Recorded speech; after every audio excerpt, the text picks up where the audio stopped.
एक कट्टे मत निकालो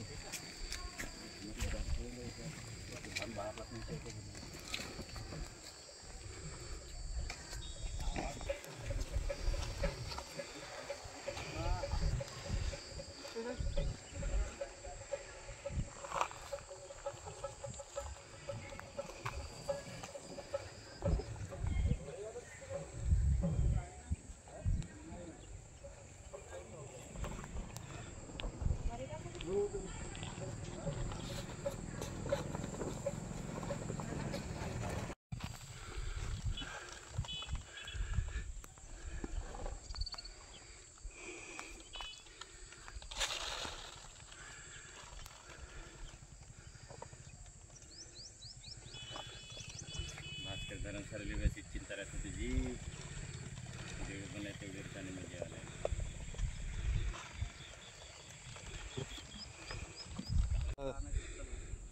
माहित नाही का सप्पा उगत बागत करावं लागेल साला हेच तर खालती असाल नाही का हिरवा हां खालती हिरवा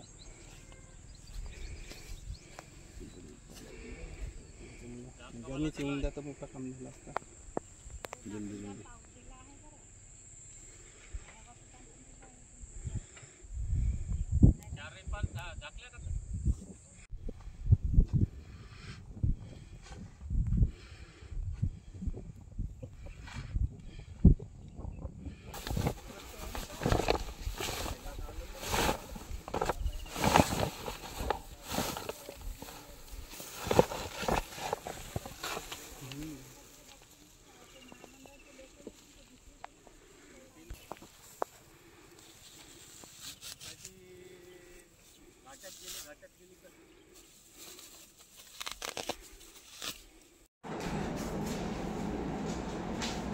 मनोहर बोलव रे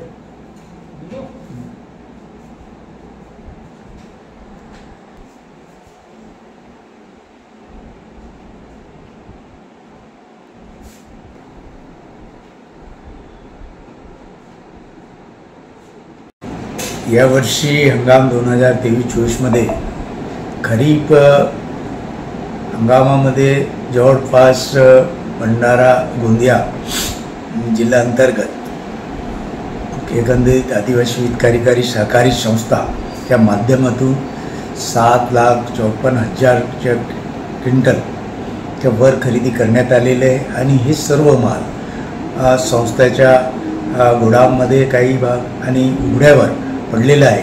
जवळपास या खरेदीला 7-8 महिने होत आहे, अजूनपर्यंत एकही माल उचल झालेला नाही आणि त्यामुळे संस्थेकडे जागा उपलब्ध नसल्यामुळे यावर्षी संस्थेने रबी खरेदी करता त्यांच्याकडे जागा नसल्यामुळे त्यांनी खरेदी केली नाही। परंतु शेतकऱ्यांचे काही मागणी आणि अडचण पाहता उशिरा यावर्षी 5-7 खरेदी केंद्र रबीचे खरेदी केंद्र सुरू करण्यात आले।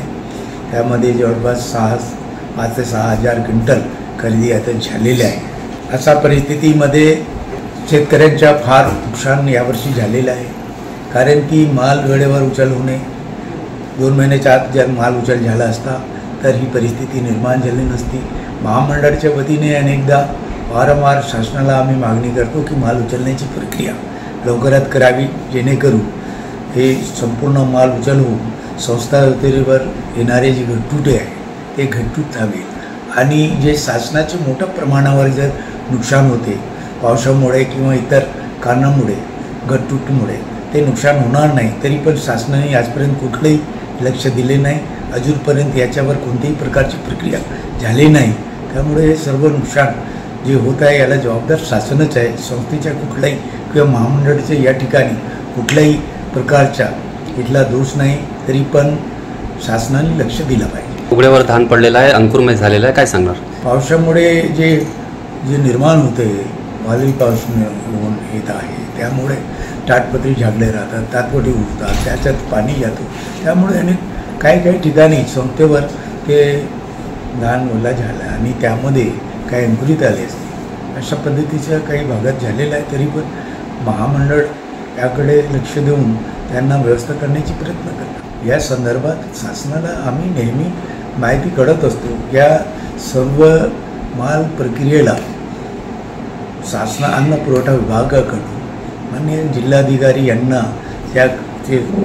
याचे अध्यक्ष असतात, त्यांची जबाबदारी असते की त्यांनी या पद्धतीचे निर्णय लवकरात कशा पद्धतीने करता येईल ते केलं पाहिजे. मागील 23-24मध्ये 7 लाखच्या वर 7-7.5 लाख क्विंटलच्या वर खरेदी झालेलं होतं. यावर्षी बहुतेक खरेदी ज्या प्रमाणामध्ये दरवर्षी आपल्या महामंडळामध्ये खरेदी होते, मागील जर विचार केला तर 10 लाख 11 लाख क्विंटल खरेदी होत होता, पण मागच्या वर्षी खरेदी कमी झाल्या आणि यावर्षी रबीला पण खरेदी कम होत आहे.